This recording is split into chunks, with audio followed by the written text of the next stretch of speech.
చాలా కీలకంగా, చాలా జాగ్రత్తగా, చాలా అభివృద్ధి పరంగా ముందుకు తీసుకెళ్తుంది పవన్ కళ్యాణ్ గారు. అంటే అంబటి రాంబాబు గారు పవన్ కళ్యాణ్ కాపు నేతలకి ద్రోహం చేస్తున్నాడని అన్నాడు. దాని గురించి ఏమంటారు? అంబటి రాంబాబు గారు అంటారు. అంబటి రాంబాబు గారు అనే కాదు, కొడాల నాని గారు, మరి ఆర్కే రోజే గారు, మరి జోగి రమేష్ గారు, మరి పేరు నాని గారు, వీళ్ళందరికీ ఏంటంటే జగన్మోహన్ రెడ్డి దగ్గర మార్కులు కొట్టేయడానికే తప్పితే వాళ్ళకి వాళ్ళ మనసులో కూడా ఉంది, కానీ బయటికి వాళ్ళకి అనాలి. వాళ్ళ నాయకుడి దగ్గర మెప్పు పొందడానికి తప్పితే పవన్ కళ్యాణ్ గారు కుల రాజకీయాలు ఇప్పుడు కాదు, రాజకీయాలకు వచ్చినప్పుడే ప్రజారాజ్యంలో ఉన్నప్పటి నుంచి కూడా కుల రాజకీయం అనేది లేదు. అందరికి కూడా సనాతన ధర్మం అనేది ఒక ఇండియా, అన్ని కులాలకు కలుపుకొని వెళ్ళిందే సనాతన ధర్మం. అందుకని ఆనాడు కూడా పవన్ కళ్యాణ్ గారు సనాతన ధర్మం గురించి మాట్లాడారు. ఆడి కుల రాజకీయం అనేది లేదు, అన్ని కులాలు ఒకటేగా భావించిన నాయకుడు. అంటే ఇప్పుడు పవన్ కళ్యాణ్ గారు రాజకీయం చేయట్లేదు, బాబు మాట వింటున్నాడు, అభివృద్ధి చేయట్లేదు అని చెప్పి వైసీపీ అంటుంది. వాళ్ళకు మీరు ఏం చెప్తారు? అదేదో సినిమాలో కోట శ్రీనివాసరావు గారు అన్నట్టు ప్రతిపక్ష నాయకుడి పని ఏముంటుంది? ప్రతిపక్ష నాయకుడికి పని ఏముంటుంది? ఆయన పొద్దుచ్చి ముందుకు సాగకపోతే నరేంద్ర మోడీ దగ్గర కేంద్రంలో అంత పేరు లేదు కదా, ఉండదు కదా పవన్ కళ్యాణ్కి. ఇప్పటికీ చాలాసార్లు కేంద్రానికి పిలిచినారు కదా, రాష్ట్రాన్ని అభివృద్ధి చేయాలని చెప్పి ఇప్పటి వరకు కూడా కేంద్రానికి ఆయనకి వెళ్ళలేదు. ఆయన రాజకీయం చేయాలా లేదా పైసల కోసమే చేయాలనుకుంటే ఆయనకు ఒక పెద్ద లెక్క కాదు. కుల రాజకీయం అనేది లేదు, అన్ని కులాలు సమానంగా ముందుకు తీసుకెళ్ళి అంటారండి. తప్పదు, మరి వాళ్ళకేం పని ఉంది అనాల. ఒక బురద జల్లితే మాకేమైనా ఓట్లు పడతాయని చెప్పి వైపీసీ వాళ్ళ ఉద్దేశం. దాంట్లో తప్పేట్లేదు అనొచ్చు, కానీ ప్రజలు గమనిస్తుంటారు కదా ఆయన అభివృద్ధి చేస్తాడా లేదా. ఆయనకి శాఖలకు ఇచ్చిన మేరకు అంతెందుకు పిఠాపురంలో పేద పిల్లలకి ఆయన ఇచ్చిన శాలరీ ప్రతి మంత్లీ 5,000 ఇస్తాడు. మరి కుల రాజకీయం ఎలాగవుతుంది? అది పిఠాపురంకి అసలు వెళ్ళట్లేదు ఆయన అంటారు. మరి ఏం చేస్తారు? అంతే రోజెళ్ళి కూర్చుంటే అక్కడికి వెళ్ళినట్టు, రోజెళ్ళి కూర్చుంటే పిఠాపురంకి వెళ్ళినట్టు కాదా? ఎక్కడ ఉన్నాడని కాదు అతను పవన్ కళ్యాణ్ గారు. పిఠాపురంకి అభివృద్ధి జరుగుతుందా లేదని కావాలి. మరి ఇప్పుడు పవన్ కళ్యాణ్ రాజకీయం నేను నేర్చుకుంటున్నాను, తప్పొప్పులు ఉంటే చెప్పాలి అన్నట్టు మాట్లాడుతుంటే వైసీపీ కానీ కొంతమంది జనసేన పార్టీ నాయకులే కానీ ఆయన నేర్చుకోవట్లేదు, ఆయన ఏదో టైంపాస్ చేస్తున్నట్టు మాట్లాడుతున్నారని వీళ్ళు అంటున్నారు. దాని గురించి ఆయన తప్పొప్పులు అన్నీ నేర్చుకొని ముందుకు వెళ్తాం. అన్ని పరాలుగా నేర్చుకోండి, గుణపాఠాలు అన్నీ నేర్చుకోండి. ఏమైతే మనం స్టడీ చేసినప్పుడు నేర్చుకుంటామో అలాగే అన్నీ నేర్చుకుంటూ ప్రజలకు ఏం చేయాలని నేర్చుకొని వచ్చిన రాజకీయంలోకి. ఓవరాల్గా ఏపీ పబ్లిక్కి మీరు ఏం చెప్పాలంటే? ఏపీ పబ్లిక్ ఏం చెప్పాలంటే కూటమి ప్రభుత్వం ఇంకొక 10 సంవత్సరాలు కలిసి వీళ్ళిద్దరు ఉంటే, పవన్ కళ్యాణ్ గారు చంద్రబాబు నాయుడు గారు కలిసి ఉంటే మనకి మన రాష్ట్రం ముందుకెళ్తుందని, స్టాప్ 1లో ఉంటుందని నా అభిప్రాయం. మరి ఏపీ ప్రజలకు నా రిక్వెస్టు, నా దాన్ని ఏమంటారు విన్నపం. ఏపీ రాజకీయం గురించి కొత్తగా చెప్పేది ఏమనుందండి? ఇప్పుడు ఉన్న ప్రభుత్వం మంచిగా చూస్తుంది, మంచిగా చేస్తుంది కదండి. మరి చంద్రబాబు నాయుడు గురించి అంటారు కదా, ఏదో కేంద్రంలో ఆగుతుంది అది అని. వాళ్ళు అంతవే పోడండి ఆయన. ఎందుకు పోడంటే ఏపీకి ఆయన అవసరం చాలా ఉంది. ఇంకొక 5-6 ఏళ్ళైనా ఆయన ఉండాలి. ఆయన ఆ తర్వాత అన్నమాట ఒకవేళ వాళ్ళ పార్టీ ఉంటుంది కదండి, 150 మంది 60 మంది ఉన్నప్పుడు వాళ్ళు నాయకులు, ఇప్పుడు మంత్రులు ఎమ్మెల్యేలు ఉన్నారు కదా, వాళ్ళు డిసైడ్ చేసుకుంటారు. ప్రజలు పబ్లిక్ దీన్ని చూసుకొని లోకేష్ని ముఖ్యమంత్రి చేయాలా, పవన్ కళ్యాణ్ ముఖ్యమంత్రి చేయాలనేది ఒక డిసైడ్ ఉంటుంది. నాకు తెలిసి తెలివి పరంగా చూసుకుంటే లోకేష్కే పెడతారు ముఖ్యమంత్రిగా. కూటమి ప్రభుత్వంగా మరి ఇప్పుడు డిప్యూటీ సీఎంగా ఉన్నారు కదండి పవన్ కళ్యాణ్, కొనసాగొచ్చు, అదేమి ఉండదు.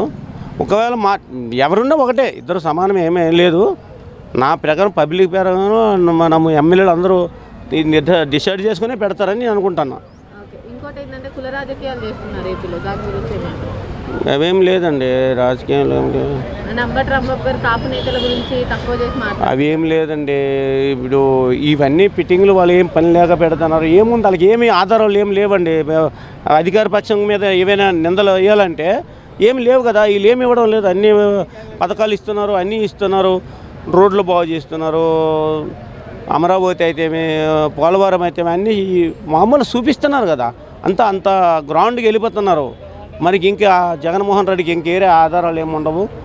ఎట్లా ఏం చేయాలని తెలియక ఇట్లా మధ్యలో దూరుతున్నారు, బురద చల్లుతున్నారు, అంతేగాని ఇంకేం లేదు. అలా చేసేది ఏం లేదు.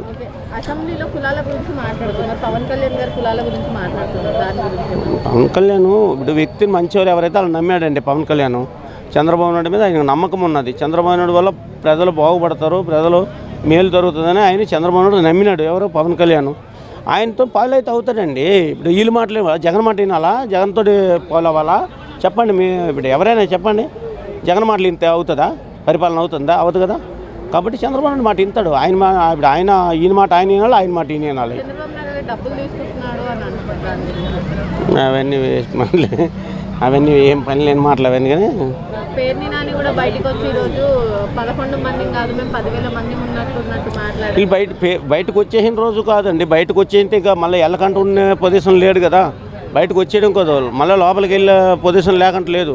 ఎందుకంటే అందరూ ఇంచుమించు వాళ్ళ భయ్యాలు ఏంటంటే ఒక్కొక్కరిని ఇట్లా పెడుతున్నారు కదా. లాస్ట్కి 2028 వచ్చే లోపు వీళ్ళకి నాయకత్వాలు ఉంటాయో ఉండవు అనేది వాళ్ళకి భయం. వైసీపీ వాళ్ళు కొందరు ఉండరు, కొందరు ఉంటారు, కొందరు మారిపోతారు. ఇంకా పార్టీ నామరూపాలు ఉండవు. అది వెళ్ళిపోయారు. ఇంకెక్కడండి వెళ్ళింది 2 సంవత్సరాలు ఏం కావలేదు కదా. వెళ్ళిపోయారు అంటున్నారు. ఇంకా మరి 2 సంవత్సరాలు మినిమం ఉండాలి. ఉన్నోళ్ళు ఉండరు కదా. వాళ్ళకి భయం అండి. ఏం లేదు, పార్టీ లేదు, వైసీపీ పార్టీ లేదండి. కావాలంటే జగన్మోహన్ రెడ్డి ఏం చేయాలంటే ఏ కాంగ్రెస్లో అందులో వీలునామా చేసుకోవాలా అంతవరకు ఉంటుందండి. అది మ్యాటర్. ఇంకా కూటమి ప్రభుత్వం మరి 10 ఏళ్ళ తర్వాత కూడా కూటమి ప్రభుత్వము మళ్ళీ జనసేన ప్రభుత్వాలు వీళ్ళు ఏమైనా తేడా వస్తే వీళ్ళ పార్టీలు మళ్ళీ ముందుకు సాగాలి. కానీ వైసీపీ మళ్ళీ లేదండి, నామరూపాలు లేదండి. అది నామరూపం లేదు. కాంగ్రెస్ ఎట్లా ఉంది ఇప్పుడు? ఏపీలో కాంగ్రెస్ ఎలా ఉందో వైసీపీ సేమ్ ఖచ్చితంగా అదే వస్తుంది. 2034 కల్లా వైసీపీ పార్టీ ఏమి ఉండదండి. మాకు అంతమంది వచ్చినా కూడా మనం వాళ్ళని ఏం చేయలేము, వాళ్ళని టచ్ చేయలేము అన్నట్లు మాట్లాడుతున్నాడు పవన్ కళ్యాణ్. డైరెక్ట్ ఓపెన్గా చెప్పేస్తున్నాడు. మేము 100 మంది ఉన్నాము, 100 మంది ఉన్నాము చెప్తున్నాడు. 164 మంది ఉన్నాము, ఒక్కరు కూడా ఏం చేయలేకుండా ఉన్నామంటే వాళ్ళ పవర్ అలా ఉంటుంది అని మాట్లాడుతున్నారు. అంటే వైసీపీ నేతలు చేయాల్సినవన్నీ చేసేసి కూడా కులం వెనకాలకి వెళ్ళిపోతున్నారు అనేటివన్నీ అని కులం ముసుగులో దాక్కుంటున్నారని చెప్పి పవన్ కళ్యాణ్ గారు నిన్న స్టేట్మెంట్ ఇచ్చిండు అసెంబ్లీలో. దీనిపై మీ స్పందన ఏంటి? అంటే ఆ విధంగానే చేస్తారు వాళ్ళు. ఎందుకు వైసీపీ నాయకులు కార్యకర్తలు ఉన్నది ఏదున్నా కూడా మొహం మీద చెప్పేస్తారు. వీళ్ళ మాత్రం దొంగ రాజకీయాలు, టాపిక్ డైవర్ట్ చేయడాలు కానీ అలాంటివి ఏమి ఉండవు. డైరెక్ట్ ఏదున్నా కూడా ఇది జరిగింది అని చేసేస్తున్నాడు. అంటే కుల రాజకీయాలు, మత రాజకీయాలు స్టార్ట్ చేసింది వైసీపీ అని చెప్పి కూటమి ప్రభుత్వం అంటూ ఉంది. దీనిపై మీ స్పందన ఏంటి? దేవునితో ఆడుకోవడం, కల్తీ లడ్డుని ప్రతిసారి తీసుకురావడం అంతా చేస్తున్న టీడీపీ ప్రభుత్వం, కూటమి ప్రభుత్వం, వైసీపీ ప్రభుత్వం. ఏ ప్రభుత్వం చేసి తెలుసుకొని మాట్లాడితే పవన్ కళ్యాణ్ గారికి బాగుంటుంది. అంటే వైసీపీ పార్టీ చేస్తలేదా? వైసీపీ పార్టీ అంటే వైసీపీ పార్టీ మీద తప్పు నిందలేశారు. కానీ రాత్రికి రాత్రే తేలిపోయినారు. దానివల్ల పెయింట్లు కొట్టించి ఫ్యాక్టరీ పేర్లు మార్చడం, మొన్న డయేరియాతో చనిపోవడం, కల్తీ నీరు చనిపోవడం, ఫైర్ యాక్సిడెంట్లో రాజమండ్రిలో చనిపోవడం, అంత దాంట్ల గురించి ఏం మాట్లాడరు. ప్రజల సమస్యల గురించి మాట్లాడరు. అసెంబ్లీల గురించి ఇలా పని లేని దాని గురించి మాట్లాడారు. ప్రజల సమస్యల గురించి ఎత్తే నాయకులే లేరు అక్కడ. ఏమన్నా మాట్లాడితే మైకులు కట్ చేస్తున్నారు. అదేనా వాళ్ళ కూటమి ప్రభుత్వం చేస్తుంది? చేయాల్సింది అదేనా? ప్రజల సమస్యల మీద పోరాడండి, ఎవరన్నా కూడా బాగుంటుంది. ఏదన్నా ప్రజల సమస్యల గురించి అడిగితే మైకులు కట్ చేస్తున్నారు. అంటే మొన్న బొత్స సత్యనారాయణ గారు కూడా అనారోగ్యంతో ఉండి కూడా అసెంబ్లీకి వచ్చారు. వారిని కూడా రెస్పెక్టబుల్గా రిసీవ్ చేసుకుని లోకేష్ గారు నమస్కారం తెలుపడం జరిగింది. అంటే మా గౌరవం అది, మేము ఇచ్చే సాంప్రదాయం అదని చెప్పి వాళ్ళు చెప్తా ఉన్నారు. ఇది కూటమి ప్రభుత్వం, మేము అట్లా ఆనబుల్ రిసీవింగ్ ఉంటాయి మా దగ్గర నుండి అని చెప్తా ఉన్నారు. దీనిపై మీ స్పందన ఏంటి? అంతెందుకండి. ఓకే, వైసీపీ గవర్నమెంట్లో అసెంబ్లీకి వెళ్తే బాలకృష్ణ అని జగన్మోహన్ రెడ్డి గారు నమస్కరించి, బొత్స సత్యనారాయణ గారు నమస్కరించి, విజయసాయి రెడ్డి గారు అందరూ నమస్కరించి పిలుచుకున్నారు, అలౌ చేశారు. విజయసాయి రెడ్డి గారు ఏదో దాని గురించి సినిమా దాంట్లో గురించి మాట్లాడాలి, జగన్ సార్తో అపాయింట్మెంట్ ఇప్పి అంటే జగన్ సార్ ఒకటే మాట అన్న, ఆయన నాకన్నా పెద్ద వయసులో పెద్దవాళ్ళు అతనితో నేను అపాయింట్మెంట్ తీసుకొని మాట్లాడలేను, ఏదున్నా కూడా మీరే పరిష్కరించండి అన్న అని మర్యాదపూర్వకంగా చెప్పారు. జగన్మోహన్ రెడ్డి గారికి ఉన్న వ్యక్తిత్వం అది. అంటే వైసీపీ పార్టీ కార్యకర్తలు ఇప్పుడు చూసుకున్నట్టయితే పేర్నేని నాని గారు ప్రెస్ మీట్ పెట్టి ఏమని చెప్పినారంటే, మేము 1100 మందిని కాదు 11,000 మందిగా కూడా పుడతాం మేము మా జోలికి వస్తే, అంటే ప్రజలకు అన్యాయం జరిగితే 11,000 మందిగా కూడా నిలబడతామని చెప్పి చెప్తా ఉన్నారు ప్రెస్ మీట్ పెట్టి పవన్ కళ్యాణ్ గారి మాటలకైతే. దీనిపై మీ అభిప్రాయం ఏంటి? చెప్తున్నా కదా, వాళ్ళ మాదిరి ఒక్కొక్కరు సింగిల్గా ఉంటారు. ఏదున్నా కూడా కూటమి మాదిరి లేకోకుండా ఏ సమస్యనో ఒక్కడే సింగిల్గా పోరాడి మాట్లాడతాం. ప్రజల సమస్యల కోసం మాట్లాడతాం తప్ప వాళ్ళ మాదిరి కూటమితో వచ్చి మైకులు కట్ చేయడాలు, భయపడ్డాలు, కేసులు పెట్టాలి అలా ఉంటాం. ధైర్యంగా మాట్లాడితే ఏమేమి ఉన్నాయి కూడా. అయితే కేసులు అవుతాయి, 3 నెలలు కూర్చున్నా 4 నెలలు కూర్చోండి, భయపడే సీన్లు అయితే లేవు. ప్రతి ఒక్క కులం నుండి, ప్రతి ఒక్క మతం నుండి ఓట్ వేస్తేనే ఈ రోజు లెజిస్లేటివ్ అసెంబ్లీలో ఉన్నారు అందరని కూడా పవన్ కళ్యాణ్ గారు స్టేట్మెంట్ ఇచ్చారు. బట్ ఒక కులం ముసుగులో ఉండి అట్లా కులాలను దూషించడం కానీ కుల రాజకీయాలు పవన్ కళ్యాణ్కి అసలు రాజకీయం గురించే తెలియదండి. పవన్ కళ్యాణ్కి అసలు రాజకీయం గురించే తెలుసు, సినిమాలు దాని గురించి తెలుసు అంతే. ఏదంటే కూటమి ప్రభుత్వం వల్ల ఈవీఎం స్కాముల వల్ల గెలిచాడు, అంతకుమించి అయితే ఏం లేదు. వర్మ గారి వల్ల సీటు త్యాగం చేశారు, గెలిచాడు. దాన్ని పవన్ కళ్యాణ్ గారు ఇండివిజువల్ గా వస్తే గెలిచే అవకాశం లేదు. అంత ఎక్కడుంది? ఇండివిజువల్గా వచ్చి ముందు వచ్చాడు, ఏం గెలిచాడు? డిపాజిట్లు కూడా రాలే. అంతెందుకు తెలంగాణలో మాదంతలా ఇంతలో అంతా పోటీ చేస్తారు. పోటీ చేసిన చోట డిపాజిట్లు కూడా రాలే. మళ్ళీ ఏం చేస్తాం? నెక్స్ట్ సీఎం అయితే పవన్ కళ్యాణ్ గారే అని చెప్పి చెప్తా ఉన్నారు. నెక్స్ట్ సీఎం పవన్ కళ్యాణ్ గారే అంటున్నారు. ఇండివిజువల్ గా వచ్చినా కూడా పవన్ కళ్యాణ్ గారే. అంటే సెంట్రల్ గవర్నమెంట్ లోకి చంద్రబాబు నాయుడు గారు వెళ్తారు, స్టేట్ గవర్నమెంట్ మాత్రం పవన్ కళ్యాణ్ గారి చేతిలో ఉంటుంది. సింగిల్ గా పోటీ చూసి మాట్లాడమనండి, అంతే. సింగిల్ గా పోటీ చేసి మాట్లాడమనండి. వస్తామని చెప్తున్నారు వాళ్ళు కూడా. వస్తామంటే ఇప్పుడు వాళ్ళే అంటున్నారు 11 మంది ఉన్న 1100 మందితో సమానమని. అదే కదా బయట సింగిల్ గా పోటీ చేయలేకే కదా, రాలేరు. ప్రజల్లో ఆల్రెడీ వ్యతిరేకత స్టార్ట్ అయింది. అంటే లాస్ట్ ఎలక్షన్ మూమెంట్లో 30,000 మంది అమ్మాయిల్ని ట్రాప్ చేశారు, ఇట్లా చేశారన్నారు. మీరు వచ్చిన గవర్నమెంట్ 2 years అవుతుంది. ఈ 2 సంవత్సరాలలో ఏ వ్యక్తి అయినా వాలంటరీ అని ఇలా తప్పు చేశారు ఏమన్నా నిరూపించారా? నిరూపించలేనప్పుడు ఒకవేళ చేశారు అన్నారు, సుగాలి ప్రీతి లాంటి వాళ్ళకే న్యాయం చేయలేకపోయారు. వాలంటరీ వ్యవస్థకి 5,000 నుంచి 10,000 చేస్తున్నారు, దాంట్లో ఇవ్వలేదు. 2 సంవత్సరాలు అయితే ఒక పెన్షన్ కూడా రిలీజ్ చేయలేకపోయారు. వీటి అన్నిటికీ ఆన్సర్ చెప్పగలరా? Straight question. ఇప్పుడు మళ్ళీ ఇంకా టాపిక్ ఏమొచ్చింది, మళ్ళీ లోకేష్ గారిని సీఎం చేస్తా అంటున్నారు. మళ్ళీ లోకేష్ గారిని సీఎం చేస్తే బాగానే ఉంటుంది, వాళ్ళ వరకు ఒక పార్టీ వరకు ఓకే. మన జనసేన పార్టీకి సంబంధించిన కార్యకర్తలు కష్టపడి ఇంతమంది చేశారు కదా, మరి వాళ్ళకేం చెప్తారు?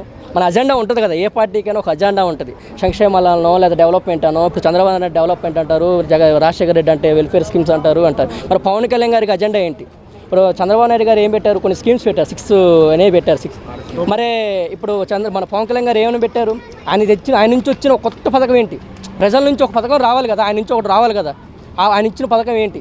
ఇక్కడ చేయకపోక ఏం చేశారు ఈ 2 సంవత్సరాల్లో? చెప్పండి, ఆన్సర్ కావాలి. స్ట్రైట్ క్వశ్చన్ అండి. ఈ దిశకి ఏమన్నా న్యాయం చేశారా? ఒకటే క్వశ్చన్.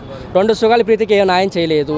2 వచ్చాక వాలంటరీ వ్యవస్థకి 10,000 ఇస్తున్నారు, వాలంటరీ వ్యవస్థనే తీసేశారు. నిరుద్యోగ భృతి ఇస్తున్నారు, దాన్ని కూడా లేకుండా పోయింది. ఇంకేం చేశారు మీరు ఈ 2 సంవత్సరాల్లో? ఎస్, 100% చెప్పగలను. ఇప్పుడు పవన్ కళ్యాణ్ గారిని ఎఫెక్ట్ చూసారు. ఏంటంటే పవన్ కళ్యాణ్ ఫ్యాన్స్ చాలామంది ఉంటారండి. వాళ్ళేంటి, పవన్ కళ్యాణ్ ఫ్యాన్స్ ఖచ్చితంగా మా వాళ్ళు సీఎం అవుతారు, సీఎం అవ్వాలని ఎవరికైనా ఉంటుంది, ఏ ఫ్యాన్స్కైనా ఉంటుంది, మా వాళ్ళు సీఎం అవ్వాలనే సరే. ఆయన కూడా తెలియాలి కదా. ఇప్పుడు మా పవన్ కళ్యాణ్ ఫ్యాన్స్ వాళ్ళు తెలియాలి కదా, పవన్ కళ్యాణ్ కూడా తెలియాలి కదా. ఏమో తెలియాలి, ఇంకోటి సీఎం అవ్వాలి, మనకు అజెండా ఉండాలని. మరి ఆయనకి అజెండా లేదండి, వాస్తవానికి అర్థమవుతుంది. ఏమైనా ఉందంటారా? చాలా కష్టమే అండి. మీకు అర్థమవుతుంది. ఇప్పుడు ఎవరికైనా సరే తండ్రి నుంచి కొడుకు వస్తుందిలే కానీ వేరే వాళ్ళకి ఇవ్వరు కదా. లొకేషన్ కాకుండా వేరే వాళ్ళకి ఇస్తారా? మామూలుగా మనలో ఉన్న మాట ఎవరికి ఇవ్వరు కదండి. చంద్రబాబు నాయుడు తర్వాత లోకేష్కి ఇస్తారు తప్ప పవన్ కళ్యాణ్కి ఎట్ట ఛాన్స్ ఇస్తారు? ఎవరైనా ఇవ్వరు. దేవాంశకి అదే ఇప్పుడు ఎట్లుందంటే పవన్ కళ్యాణ్ గారిని వీళ్ళంతా ట్రాప్లో తీసుకొచ్చారు. పవన్ కళ్యాణ్ అనే వ్యక్తి ఓకే, ఆయన ఫ్యాన్స్ బోలు మంది ఉన్నారు. ఆయనకి ఏమనుకో ఫ్యాన్స్ కావాల్సింది సీఎం అవ్వాలని, ఆయన ఎజెండా సీఎం అవ్వాలని. సీఎం అవ్వకుండా వేరే వాళ్ళకి కింద దాహంగా డిప్యూటీ సీఎంగా చేయడం అది కరెక్ట్ కాదు. కష్టం అండి. ఎమ్మెల్యేగా గెలవడం అనేది ఏమో మేబీ ఒక 2-3 సీట్స్ గెలవచ్చేమోలే కానీ ఇంత ఫామ్ టీడీపీ జనసేన ఫామ్ అంత రాదండి. మళ్ళీ జగన్మోహన్ రెడ్డి గారే ఏకగ్రీవంగా 2029 ఎలక్షన్లో 150+ దాచిపెట్టుకోండి. మళ్ళీ ఇక్కడే ఉంటాను. 2029లో 150+ వస్తాయండి. సింగిల్గా పోటీ చేస్తే ఇండివిజువల్గా రావని చెప్పండి. ఎందుకంటే ఎందుకు చెప్తున్నాను, గట్టి చెప్తానంటే గ్రౌండ్ లెవెల్లో రూరల్ ఏరియాలో ఒక పెన్షన్ రిలీజ్ అవ్వలేదు, ఒక్క స్కీమ్ కూడా కరెక్ట్గా ఇంప్లిమెంట్ అవ్వలేదు. రైతు భరోసా 7,000 రూపాయలు తప్ప 20,000 రూపాయలు అవ్వలేదు. ఒక్క పెన్షన్ కూడా రిలీజ్ అవ్వలేదు. మీ జగన్ గవర్నమెంట్లో ఉన్నప్పుడు చెప్పగలను, గుండె మీద చేసుకుని చెప్పగలను, ఎవ్రీ 2 మంత్స్కి ఎవ్రీ 3 మంత్స్కి కొత్త పెన్షన్ కానీ కొత్త రేషన్ కార్డు కానీ ఇంప్లిమెంట్ అయ్యేది. కానీ ఇప్పుడు ఆ గ్రౌండ్ రియాలిటీ లేదు. రీజన్ దేనికి? సచివాలయ వ్యవస్థను ఏం చేశారండి, పాపం తీసుకుపోయి ఎక్కడెక్కడో డ్యూటీలు వేస్తున్నారు. వాళ్ళకు ఉన్న వ్యవస్థల్లో కనీసం ప్రెజర్ పెట్టేసి చనిపోయిన వాళ్ళ వ్యక్తులు కూడా చూస్తూనే ఉన్నాం. దీనికి ఆన్సర్లన్నీ ఇవ్వాలి. ఇంకోటి పవన్ కళ్యాణ్కి సింగిల్గా పోటీ చేసే ఉద్దేశం లేదంటారా? ఇంకా 15 సంవత్సరాలు కూటమి అది ఇది ఉన్న యూనివర్సల్ ఫ్యాక్ట్. సింగిల్గా పోటీ చేస్తే జగన్మోహన్ రెడ్డి అధిక సునామీతో వస్తాడని అందరికీ తెలిసిన వాస్తవమే.